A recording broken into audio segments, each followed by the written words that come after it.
Begin with what is now the aftermath of the largest single-state ICE raid in American history. Nearly 700 undocumented people, mostly from the reports we're getting as this is a developing story, mostly Latino, detained after these raids at 7 different food processing plants in Mississippi. Hundreds today have not all been released from custody, but there are these now devastating reports of how it works, of how this goes down when the government does this. Children effectively abandoned because their parents were swept up. The Jackson Free Press reporting it as thus, quote, "Children finished their first day of school with no parents to go home to tonight.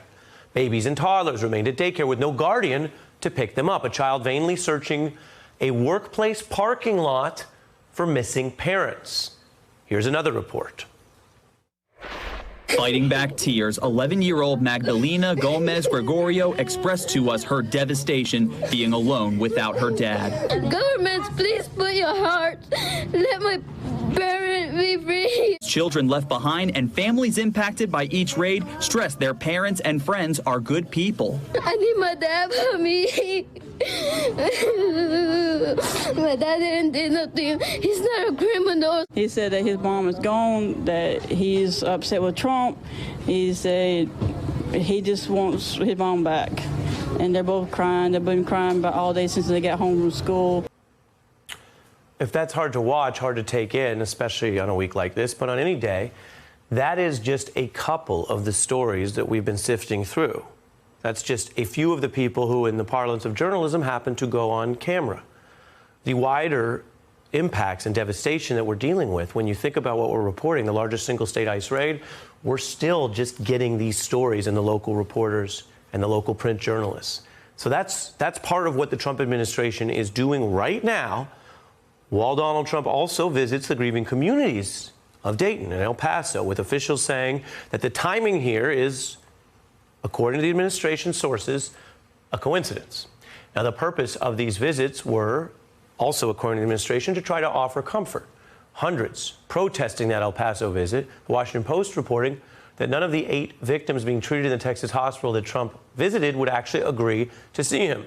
Their call. And on a day intended, again, where the White House said this was about unity, with a community reeling from a gunman who was purposely targeting Latinos, the president went on to complain about immigrants, quote, pouring into the nation, attacked political rivals, and then this, a local El Paso TV station obtaining video showing in the middle of Donald Trump's hospital visit, he ended up taking time, and mind you, he has his day, we know he tweeted on the plane, he has the whole time.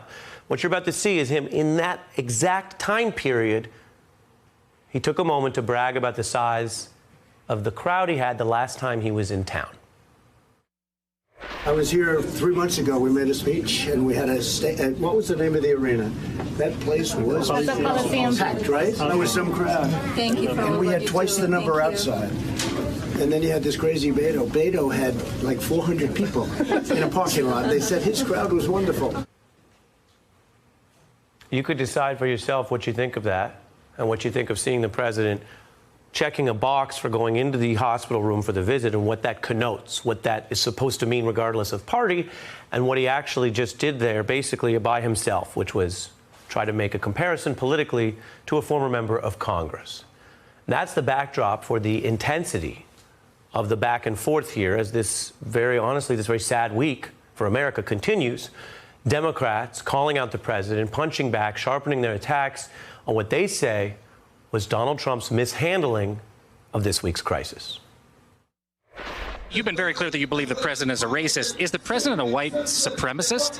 He is. He's also made that very clear. He's dehumanized or sought to dehumanize those who do not look like or pray like the majority here in this country. Why was it important for you to come out yesterday and say unequivocally that you think the president is a white supremacist? So, I was asked the question and I gave an honest answer. He can't keep trying to stir this up, give aid and comfort, be embraced by the white supremacists, and then say, oh, but not me. No, he's responsible. He's the president of the United States. Hey, I'm Ari Melber from MSNBC. You can see more of our videos right here, or better yet, subscribe to our YouTube channel below. You could have been anywhere in the world, but you're here with us, and we appreciate that.